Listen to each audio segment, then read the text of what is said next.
This is Saudi Arabia.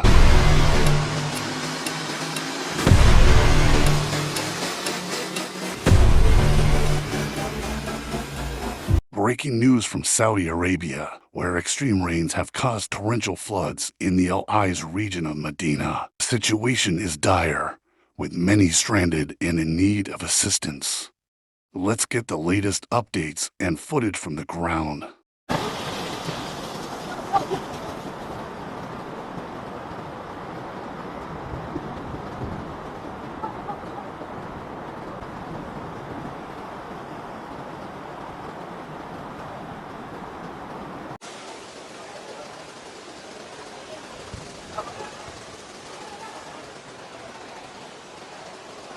As you can see, the floods are causing widespread destruction and chaos.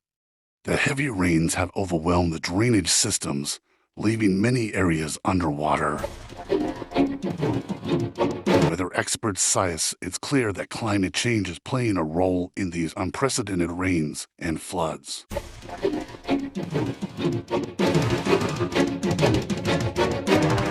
Our thoughts are with those affected by this disaster.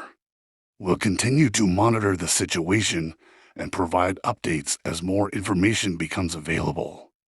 Don't forget to like, comment, and subscribe for more news and analysis.